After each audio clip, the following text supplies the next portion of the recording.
Acting on confidential information, the Khammam Railway Police successfully recovered 21 kg of dried cannabis at Agartala railway station, leading to the apprehension of 2 individuals at the scene. The market value of the seized narcotics is estimated to be approximately Rs 4 lakh.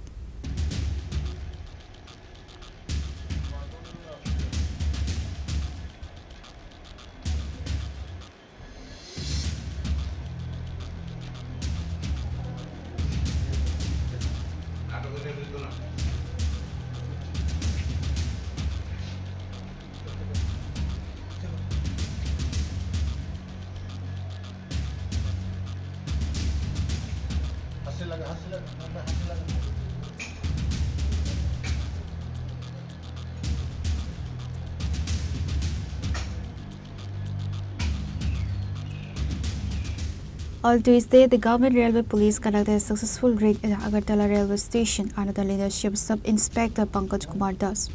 During the operation, officers intercepted 2 suspicious individuals attempting to board a train.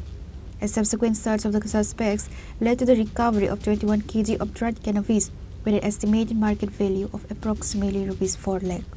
The apprehended individuals have been identified as Bipin Kumar Mandal and Daraj Kumar, both residents of Bihar.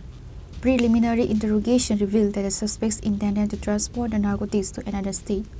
आज আমাদের Agartala GRPS থানার officer SI Pankaj Kumar Das অন্যান্য staff এবং পার্শ্ববর্তী RPF staff মিলে আমাদের যে joint checking চলছিল আগরতলা রেল স্টেশনের 1 নম্বর প্ল্যাটফর্মে, তখন হঠাৎ দেখি যে 2 জন বিহারি ছেলে সাসপিশিয়াসলি দুটো ব্যাগ নিয়ে তারা ট্রেনে ওঠার চেষ্টা করছে।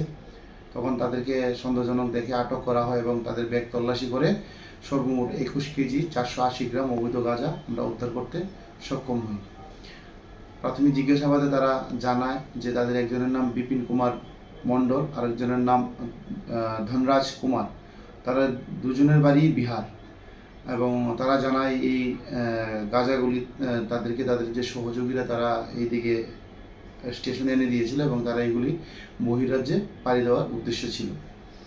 যেই গাঁজাগুলো উদ্ধার করেছি এই গাঁজাগুলোর বর্তমানে কালোবাজারি মূল্য হবে প্রায় 4 লক্ষ টাকা এবং এই ব্যাপারে তাদের বিরুদ্ধে আমরা একটি এনডিপিএস ধারায় আগরতলা জিআরপিএসে একটি মামলা নথিভুক্ত করেছি এবং তাদের এখন আমরা ইন্টারোগেশন চলছে। A formal case has been registered under the NDPS Act. Authorities have initiated a thorough investigation to uncover potential links to a larger smuggling syndicate.